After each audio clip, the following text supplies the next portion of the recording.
അപ്പോൾ നമുക്ക് കോളേജിലത്തെ നോമ്പറ വിശേഷങ്ങൾ നോക്കാം. ബാങ്ക് കൊടുത്തപ്പോൾ തന്നെ ഒരു കാലൊക്കെ കഴിച്ച്, പിന്നെ ജ്യൂസായിട്ട് വത്തക്ക ജ്യൂസും മിൻലൈമും ഉണ്ടായിരുന്നു, പിന്നെ കുറേ സ്നാക്സൊക്കെ ഉണ്ടായിരുന്നു.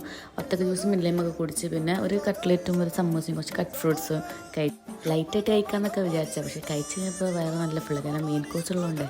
പിന്നെ എന്താ ഒരു സമൂസയും കൂടി എടുക്കാൻ വെച്ച് തിരിഞ്ഞ് നോക്കിയപ്പോൾ എൻ്റെ ഓപ്പോസിറ്റ് ഇരിക്കണ രണ്ട് അമ്പൽ മുതിഞ്ഞങ്ങൾ എല്ലാ ഫുഡും കഴിച്ച് നോക്കി ചിരിക്കണം.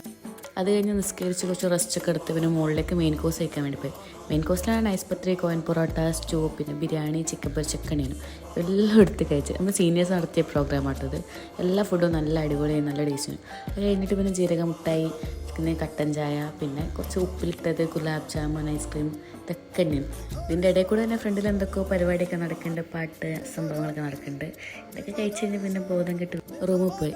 പിന്നെ എല്ലാവരും വിചാരിക്കണ പോലെ തന്നെ ഇത്രയും ഫുഡ് കഴിച്ചില്ല. പിന്നെ ഈ നാളെ മുതൽ ഡയറ്റ് അങ്ങനെയാണ്. പിന്നെ വിശന്നിട്ടില്ലെങ്കിൽ നാളെ നോമ്പ് പിടിക്കേണ്ടതാണല്ലോ, അത് ആലോചിച്ചിട്ട് ചിക്കൻ ഫ്രൈ ദോശയൊക്കെ വാങ്ങി കഴിച്ചിട്ട് സുഖമായിട്ട് ഉറങ്ങി.